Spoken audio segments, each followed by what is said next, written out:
Hey guys, Joe Bonamassa back here at the ye old Nerdville House of Horrors and Vintage Guitars. Last month we talked about 1960s era John Mayall and the Bluesbreakers / Cream era Eric Clapton. And it was, a great, rabbit hole to dive down and kind of revisit some of those tones. As of 1970, Mr. Clapton had turned to one of these guitars, a mid-50s Fender Stratocaster, this one being in blonde.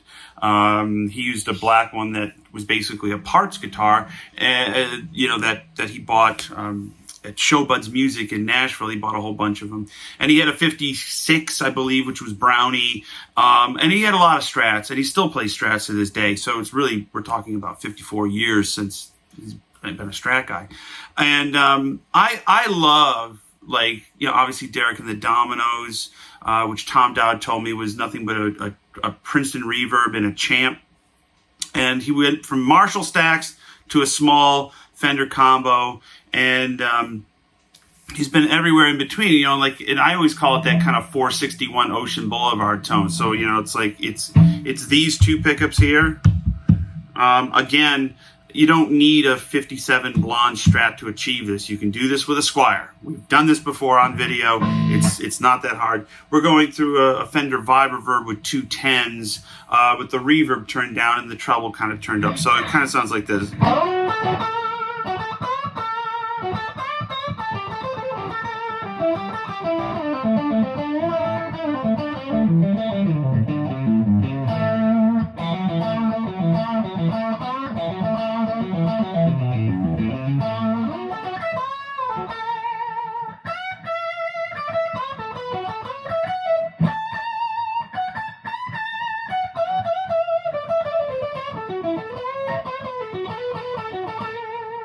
His whole thing was these kind of trills that he would do,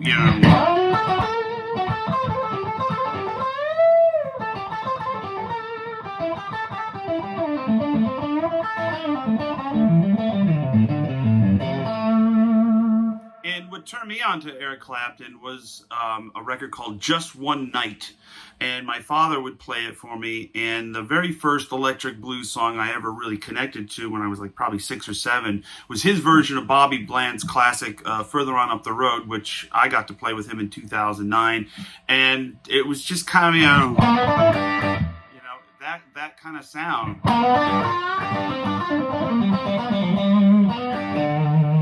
And I believe he was using Music Man amps at the time, which were basically just 120 watt solid state front end version of a twin, like a blackface twin. But yeah, you could, he had a whole bunch of really cool sounds, but mostly derived with these two pickups,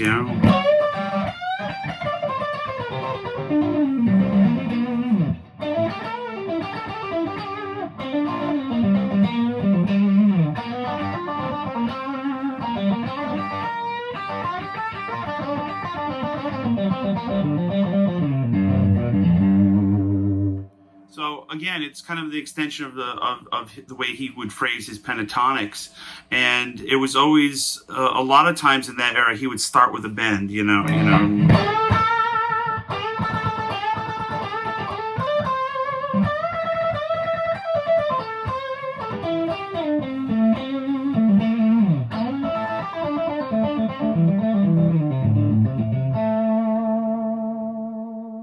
obviously there's a million other sounds you can get out of a Stratocaster, but if you want the 1970s, early 80s kind of, just straight into the Music Man Fender Stratocaster tone, Maple Neck is your friend. Again, you don't have to have one of these. You can just do it with any Maple Neck Strat.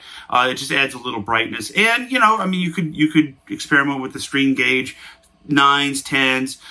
It just depends on how you feel it and really how much you want to channel those exact sounds. I've done all the work and went down all of these rabbit holes. As you can see, I'm surrounded with different rabbit holes that I've gone down. But generally, I find that you can achieve those kind of sounds with the Maple Neck Fender Stratocaster and just plug it into just a 6L6 based Fender style amp. You know, it doesn't have to be old; it could be brand new, and you'll get there.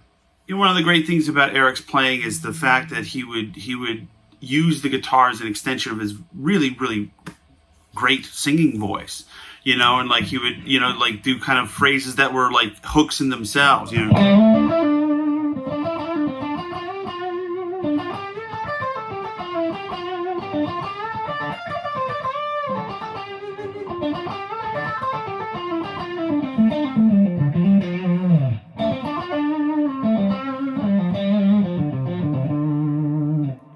Play the riff, didn't you? But I can't.